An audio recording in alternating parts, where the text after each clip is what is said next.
Hey everyone, Shane Combs, SVC Sports Zone, coming to you as we get ready for a little postseason volleyball, and as we'll put a recap on the regular season. Obviously, volleyball season is one of my favorite throughout the SVC. Thank you so much to Dr. Chris Good for all the support he gives us here at SVC Sports Zone on the YouTube with our SVC Sports Talk Plus coverage. And I guess as we look back at the regular season in volleyball, we look at 13-1 Unioto. Congratulations, Coach Hutton. I would think he's on his way to a Coach of the Year honors with what they did in the league. Just the one loss, obviously, didn't see that loss coming to Southeastern. Credit to Southeastern there back earlier in the year, but that's the only hiccup on the entire SVC schedule. That's pretty impressive. Remember, I said earlier in the year, I wasn't sure where Unioto would get better, and I'll tell you where they definitely did get better was on the defensive side with their middles there with Park and Detweiler, and anchored by the libero play of Daniels, and I would even throw in Miller in that passing game. I thought when Unioto really played with great effort and energy, it was almost like there was 9 or 10 of them out there. Really, really hard to score against on the attack. And again, give a lot of credit to the big block and just the overall effort and defensively and what they were able to do. I would add in that with some great serving and some different things that they were able to improve on throughout the year. Congratulations, Unioto. Obviously, Adina at 12-2.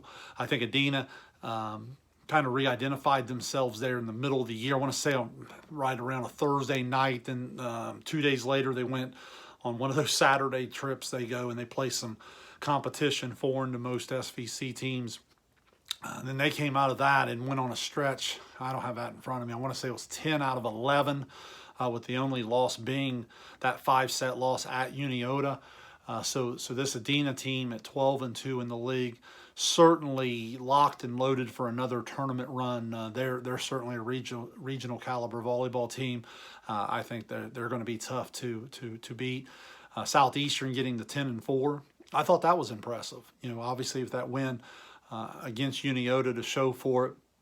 And I just thought that they really separated themselves from Huntington Westfall in that regard in terms of the standings when they were able to beat Unioto and then go ahead and post a 10-4 mark. I know Westfall did beat them once, but again at that 10-4 mark, I thought that was important.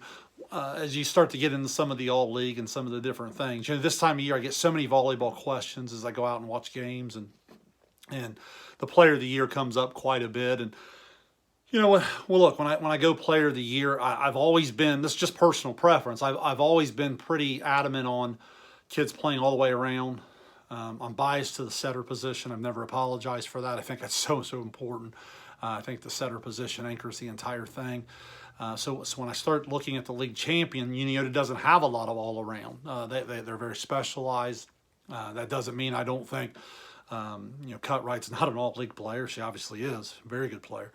Wetzel, very, very good setter, AllLeague player. And a 5-1 attack where she goes all the way around, she could probably even be Player of the Year. It's just this particular Unioto team, I certainly think with Daniels and what I just said about their defense, I'd certainly look at her in the Defensive Player of the Year category, along with Bossert there at Adina.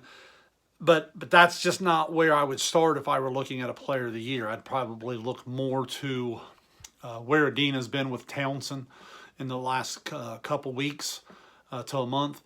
Earlier in the year, I looked at kids like Whipple and Henshaw and Carroll and so forth. But if I had to tell you who I thought was the best player I watched this year, it'd be Josie Lawke at Southeastern.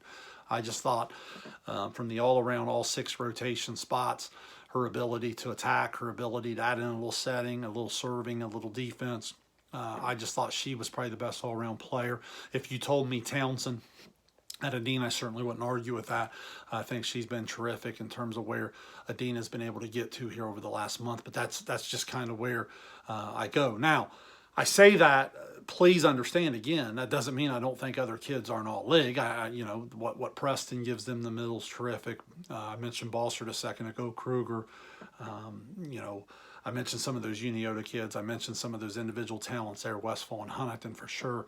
But I would probably go Lawke. I think it's so interesting too as we get in the tournament. I think you're getting ready to see what we always see in the SVC. Unioto has a test. Obviously, in Division II, you get into some different things there by sectional final, district semifinal, where they're going to start to play some really, really good teams. They're in Division III, even Division IV with Paint Valley. Their sectional bracket's very, very winnable. Really, they even into the district level, you're playing teams that would have a hard time winning a set against the top 6 teams in the SVC, in my opinion. But in that Division III bracket, in the areas where we're able as a league to stay away from each other and not beat up on each other, I like the opportunity for us to advance a couple different teams into that district final, maybe even Sweet 16. And that'll be something that I'm anxious to go. Not sure yet in terms of what the coverage will be in terms of calling games. Still waiting to hear on that. Probably has a lot to do with where our area teams fall as we play out as sectional champs and into the district level. But again, I look forward to doing those things. I'll come at you a couple more times with SVC Sports Talk Plus, talk a little tournament volleyball as well. But looking forward to the AllLeague list being released. But that's just kind of my take on it in terms of where I stand on it. Again, congratulations to Unioto. I believe Unioto and Adina shared the JV league. And then in junior high, I understand that Unioto has a nice team there. I understand Zane Trace has a nice 8th grade team. I did get a chance to see them earlier this year. I want to say they might have shared the league and the regular season. Zane Trace, I thought I read the other night, won the tournament. So again, congratulations to those young ladies as well. Looking forward to following SVC volleyball. Again, thank you, Dr. Chris Good, and all the support here on SVC Sports Talk Plus.